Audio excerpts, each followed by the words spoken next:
TCU is going to have to work hard to hold on to 2026 quarterback commit Jack Daulton.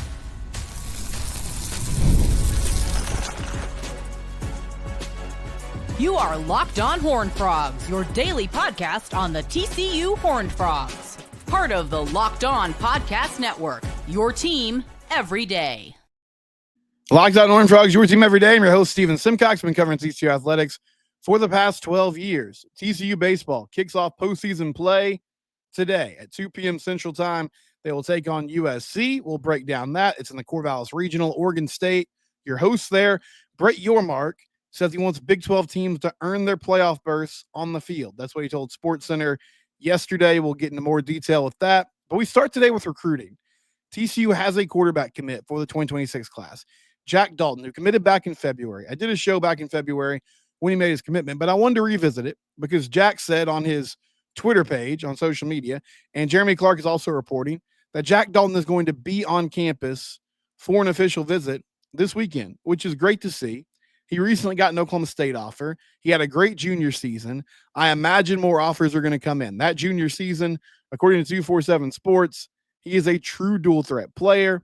He rushed for 1,142 yards and 18 touchdowns on 9.2 yards per carry. According to Jack's huddle page, he accounted for 3,039 total yards and 45 total touchdowns. He plays his high school ball at the Woodlands High School. They went 10-2 last season, fell to Duncanville in the second round of the playoffs, and his numbers would have been even higher, I think, if not for the fact that the Woodlands won a lot of games by big margins. I mean, they won against Deer Park 52-24. They put up 70 points on Cleveland and shut them out. They won 44-14 against Conroe Caney Creek.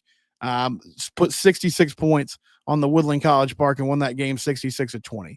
Conroe Oak Ridge won 56-17. So you get the picture. They scored a lot of points and they won games by big margins. So I imagine there were ball games where Jack didn't play the full 4 quarters. And if he did, he would put up bigger numbers. The thing that stands out the most to me when you watch him play, when you watch his highlight tape, the athleticism's there. I mean, whether it's designed runs or scramble drill, like it's not there, I'm going to take off. He can run by people. On his huddle page, he said he runs a 4.540 and 100-meter dash time at 10.92. You see the speed on film. I mean, he runs past defenders, especially on those designed runs. If he has a lead blocker in front of him, he can make that cut and take it to the house really quickly and leave people in the dust. He also makes throws off schedule really well, whether that's on the run or in the scramble drill. Like you saw instances where they would roll him out on purpose and allow him to get out there and make a strong throw, but also keeping the play alive, getting past the defender, rolling out and making a strong throw. He did that really well. Was very decisive, quick reads, good throws, fitting the ball in tight windows, checks all the boxes as, you know, a future D1 Power 4 quarterback. He competed at the Elite 11 regionals, performing among the best. He climbed all the way to number 37 in the quarterback rankings. That's nationally in number 37. He's right now a 3-star recruit. But as I said, he recently got an offer from Oklahoma State. He's 6'1", so, you know, legit over 6 feet tall height. I think Jack's going to get a lot of attention in the fall because I expect him to have another big season for the Woodlands. He's such a threat with his legs and by throwing the football. And if he continues to compete, you know, at these camps over the summer, which I imagine he will, then more college coaches are going to catch wind of, hey, this dude can play, and we need to be at least, you know, throwing our hat in the ring to make sure he knows where we are. So this might be a situation where TCU really has to hold on throughout the process. It's always good to get somebody to commit early, and now we're seeing these players commit earlier and earlier.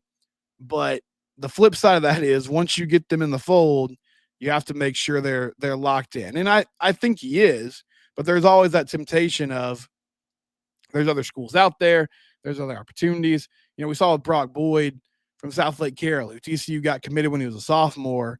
He has a great junior season. TCU still maintain that relationship, but he ends up going to Ohio State.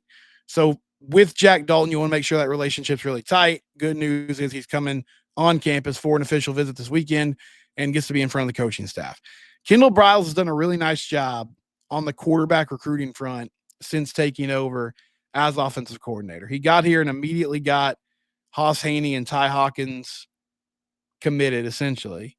Now, Ty ends up flipping, but then they go and get Adam Schobel, who had committed to Baylor and they committed to Oklahoma State. And then they go get Adam.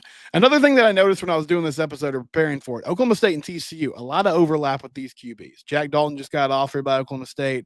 Haas Haney just transferred to Oklahoma State. Adam Schobel was formerly committed to Oklahoma State before he commits to TCU.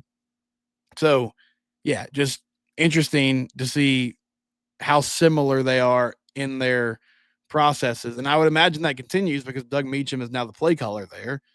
And he runs that air raid kind of run and shoot tree in a similar fashion to Kendall Briles. So the guys they're going to be pursuing are going to be similar players. But this is good news that he's going to be on campus. I really like what I see from him on film. And TCU's quarterback room, I don't think you could set it up any better than you have it this season. You've got your clear starter in Josh Hoover. Now, a big question moving forward is going to be, is Josh here for 1 year or 2 years? Because he could go to the NFL draft after the season. And if he has another big year, that would be a highly productive college career. I'm not sure how NFL scouts view him. I could definitely see him being a guy that says, you know what?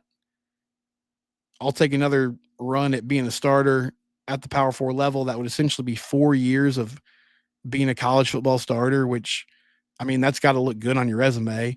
And now with NIL, it gives you the opportunity to make some money while you're doing it. But regardless, Ken Seals is your backup right now. Now, I'd love to see Adam Schobel and Ken Seals compete, but Ken Seals is your backup, and he fits a role perfectly as veteran presence. You know, he started at Vandy. He's played at the SEC in the SEC, but he's not a threat to Josh Hoover. Like, he's there to fill his role and he's doing it well.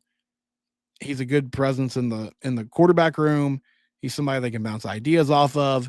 He's someone, if it came down to it, he could play, and there's things you could do with him on offense and still be effective. And then you have your young, talented player in Adam Schobel, who gets a season to watch and learn and develop. And now with that, if you can hold on to Jack Daulton, you add him to the mix as well. I think the toughest thing in college sports right now, and maybe just sports in general, is keeping young quarterbacks happy. And it's not because coaches are bad at it. It's just a simple fact that there's one dude starting every year. And if you get caught in any sort of log jam, you know, the days of back in the day, we watched college football, even leading up to like Maurice Claret at Ohio State, freshmen just didn't play. And the idea was you rode the pine, you learned, you redshirted, you figured out what it was like to be a college QB, and then eventually you get your opportunity.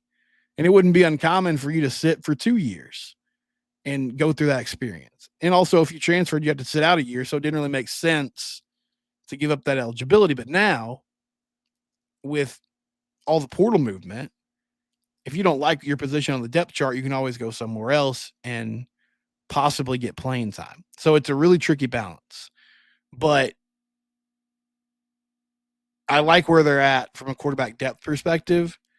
And with Jack Daulton specifically, he's the type of player that fits Kendall Briles' offense really well. You know, Josh Hoover, they found a way to make it work. Josh is not an exceedingly mobile guy, but they've worked him into the system in a way where it's been effective. And Adam Schobel is, I mean, he's not a statue back there. He's got some mobility, but he's not somebody that's going to take a lot of designed runs, I don't think, especially at the Power 4 level. Jack Daulton can. I mean, he's got that type of athleticism, the breakaway speed, the elusiveness, and he can also stand in the pocket and make throws. I mean, there's plenty of examples on his tape of him hanging in there, pressure's on him. He makes a good decision, he makes a tough throw, even with all that happening. So really exciting to see that he committed back in February. They maintained this relationship. he continues to make waves on the recruiting scene, but TCU's right there. And now they get him on campus for an official visit so they can continue to develop and grow that through the offseason. When we come back, TCU baseball starts their run to the College World Series this afternoon. We'll talk about that next year on Locked On Horned Frogs, your team every day. FanDuel, it's where the game starts. If you're a new customer, go to FanDuel.com or download the FanDuel app. Make one $5 bet. You hit on that bet, you can get up to $200 in bonus bets. NBA playoffs are happening right now. You can make same-game parlays, player prop bets. Pacers Knicks going to a Game 6 in the Eastern Conference Finals. Winner will take on the Oklahoma City Thunder. Plenty of opportunities with the NBA playoffs. But also, they're just giving away free money with TCU's over-under win total. 6.5 is the over-under for wins for TCU this upcoming season. We can rob them, guys. I mean, TCU's going to win 7+ games. If they don't, they're going to be looking for a new coach. So throw that bet down today. FanDuel.com or the FanDuel app. Again, new customers, one $5 bet. You win that bet, you get $200 in bonus bets. FanDuel, it's where the game starts. Official betting partner of the NBA and a proud sponsor of the Locked On Network. Okay, guys, we made it. TCU baseball starts in the NCAA tournament this afternoon, 2 p.m. versus USC. Corvallis Regional, Oregon State's the host. St. Mary's is the 4 seed. If the Frogs win this afternoon, presumably if Oregon State takes care of business, they will play the Beavers on Saturday in the winner's bracket game. I've been talking to you all week about the decision Kirk Saarloos had to make at the beginning of the series or the beginning of this regional. Do you roll the dice and go with a number 2 or number 3 starter in game 1 in hopes that you can save Tommy Lepore for the Oregon State game? I said that's what I would do. That's not what they're going to do. They're going to go with Tommy Lepore in game 1. Totally understand it. You don't want to mess around and lose your first game. And honestly, I mean, I was looking at it from the perspective of, I think this team needs to win they need to win the first 2 games to advance. I hate to be that blunt about it, but the pitching depth is just not there. They're not built to play 5 games in 3 days or 4 games in 3 days. Because once you get past Tommy Lepore, you got Mason Brassfield, and then it's sort of TBA after that. I mean, Nate Stern was an opener in the Big 12 championship game. That worked well. He passes it off to Braden Sloan, who can go in long relief. But what if you have to burn Braden Sloan early? Because you can't always think about tomorrow in these situations. You have to think about the here and now. But Tommy Lepore against USC, that makes it even more imperative that the Frogs come out there and get the victory. Caden Aoki is going to be on the mound for the Trojans, and his numbers are not as impressive as Tommy's. But I will say this. In some big games this year, he's been good. Went 7 innings against Vandy, only gave up 1 run. Had a really good start against Michigan. 7 innings, only gave up 2 runs. So he's risen to the occasion a few times. So you would think big-time pressure situation, he'll probably, be locked in and be ready. He also has had some games where he's blown up. Tommy had a rough stretch, Arizona, and then that Cincinnati game as well, but he bounced back in a big way in the Big 12 tournament against Houston and pitched an outstanding game. So need him to come out there and set the tone. He's emotional. I think he's going to be good tonight. I feel like Tommy lives for stuff like this. Like, he's a competitor. You can tell from the moment he gets on the mound that the dude he wants to go out there and win. So get off to a good start, and hopefully the bats are active. Sawyer Stroh-Snyder had kind of a rough conference tournament. Need him to turn it around. Noah Franco, need him to get going. Chase Brunson, Cole Kramer, those are the dudes that have to play. And then can someone else emerge? I really like what I saw from Jack Bell late in the season. I assume he'll be in that leadoff role with Carson Bowen going down with an injury. Nolan Traeger, Anthony Silva, somebody at the bottom of that lineup needs to get hot and give TCU some more depth 1 through 9 so that they can make life difficult for these pitchers. But I'm excited. Missing the tournament last year was a bummer, man. Like, it's been rare in my time covering TCU that I haven't had postseason baseball to look forward to. It stinks that it's not at Lupton, but there's an opportunity here. USC was a bubble team Oregon State was 41-12, but they played an independent schedule. So it's tough to totally tell who they are. The other thing about Oregon State is they haven't played in 2 weeks. They haven't played baseball since May 17th because they didn't have a conference tournament. So does that help them? Is there some rust that needs to be knocked off, or are they going to be a very rested team? We'll find out really quickly. But it could go either way. And I think there's an opportunity to win this regional. And if you do, you're matched up with Tallahassee. There's a path to College World Series. This team is going to have to play well.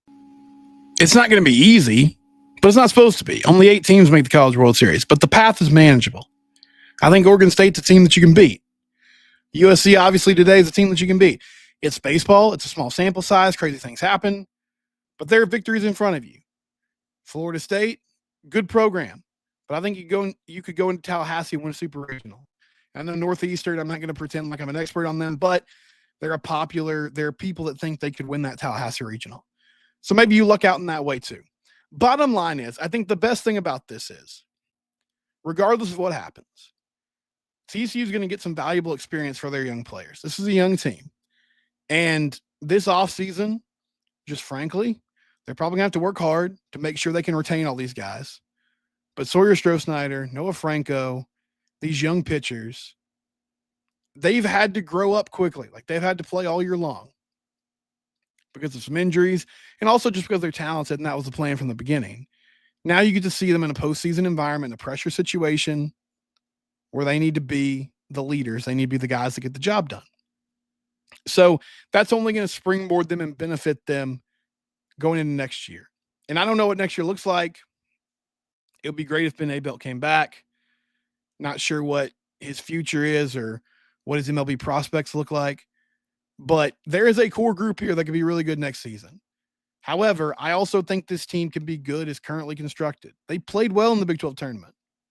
The bats went cold in the championship game. And, I mean, I wouldn't even say the pitching was bad. They gave up 2 runs over 10 innings. The game was there. It was winnable. They just couldn't close it out in the 9th, right? And they couldn't score runs to extend that lead earlier in the game, so they weren't under so much pressure in the 9th inning. There's a path to win.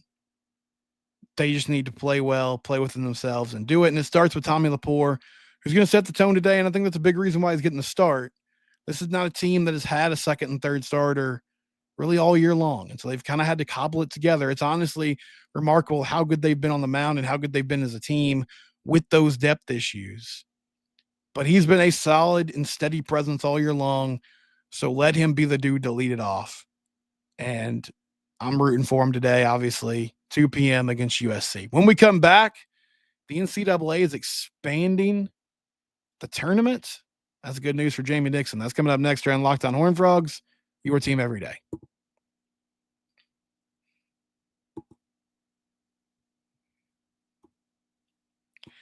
Charlie Baker, the NCAA president, said yesterday that the plan for the NCAA tournament is to expand to 72 or 76 teams as early as 2026.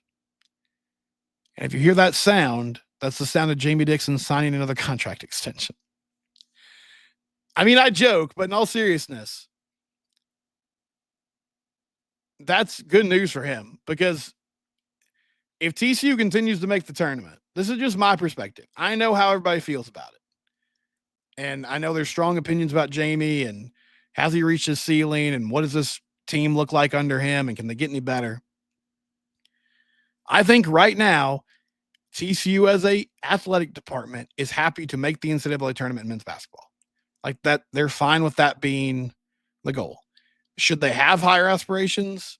I think they should, but I feel like they're content with being a consistent NCAA tournament team. Now, they didn't make it last year. They've retooled this roster. I think there's obviously a chance they can get back there this season. But they're doing this. This is not to help mid-majors out. Like, this is not to give some one-bid league another potential team. This is to help out the Power 5 so that some 8 and 10 ACC team will make the tourney. Or the Big 12, by the way, is going back to 18 conference games instead of 20 this year. But some 7-11 Big 12 team will sneak in as team number 76 and go play in Dayton in the first 8 or however they're going to format it. Like, that's what this is for. I hate that they're messing with the NCAA tournament because it's perfect. Like, it's just a cash grab. That's all it is. It's the perfect tournament. And I hope they keep the 64 team tournament format starting on that Thursday through Sunday, the first and second round. There's not a better run sporting event. It's perfect for TV. You just veg out all day and watch hoops. Like this year on Thursday and Friday, I worked from home. You know how it is. But I had my laptop. I was moving my mouse around and I'm just watching hoops and it's just game after game and they're jumping around and it's perfect. So there's no need to mess with it.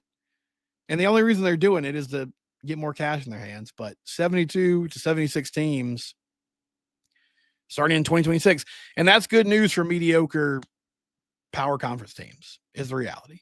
Because they're not doing this to help out, the MEAC, get another school in there. It's to help out these big conferences, have more teams there and have more opportunities.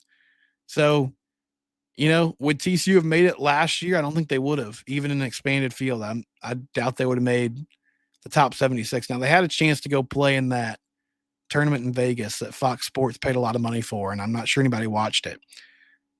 They passed on it, though.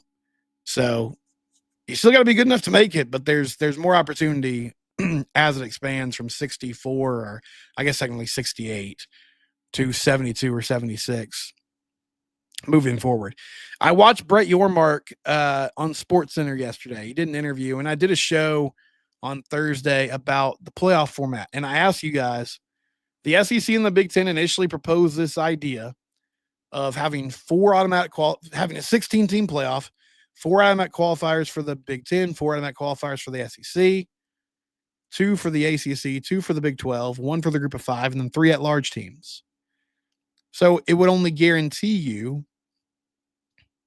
It would guarantee you 2 spots, and it would give more spots to the SEC and the Big Ten, but it would at least guarantee you those 2 spots.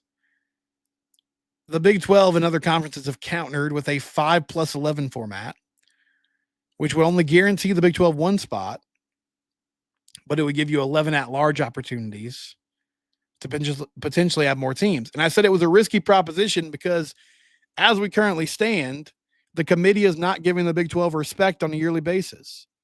But Brett Yormark is in favor of this, and he told SportsCenter yesterday the reason they're in favor of this as a league is because they want to earn it on the field. Now, it's important to remember, all this is PR, right? Like, everybody is moving the chess pieces and forming their narratives to put forward whatever messaging they want to. But okay, I mean, that's fine. If the Big 12 wants to earn it on the field, I like that. I'm just afraid that there's never going to be a fair playing field to earn it on. Like, even if you have a team that's really, really good, they're going to get left out. Because last year, if you look at the top 16, Arizona State would have been the only team that made it. BYU was 17, Iowa State was 18, and that was it. So they would have been left out in the cold in that spot. And I don't think it was because they had a lack of teams that were deserving. Byron said he would rather take the guaranteed 2 spots and hopefully a third or even a 4th team could get in. Well, it would be better if the ACC and Big 12 both had 3 automatic qualifiers. Yes, it would. But I don't think the Big Ten and SEC would budge on that in that proposal. And then Richard said, you said the other day, TCU didn't help themselves or the Big 12 with the Georgia game until the upsets become normal. The 2 conferences will be perceived as better. I do think the NIL and revenue sharing will start to form a dominant team or 2 in the Big 12. The Big 12 needs better media coverage. Being on ESPN Plus is not ideal. Yeah, ESPN Plus, I think it was a good idea in theory, and I think it's great for non-revenue sports. Like, it's awesome that we can watch every baseball game, but it doesn't help your big brands and, football and basketball. It doesn't help when you have basketball games on ESPN Plus, when you're one of the best leagues in the country, even in today's age where everything is moving towards digital and streaming. We'll be back on Monday. Don't forget, for the month of June, we're going Monday, Wednesday, Friday. It's not 5 days a week, but it's only 1 month. We'll pick up on the daily schedule again in July. This is Locked On Horned Frogs. It's your team every day. We're free and available wherever you get your podcast. Please subscribe to the YouTube channel. Have a great weekend, everybody. Go Frogs. Go beat USC.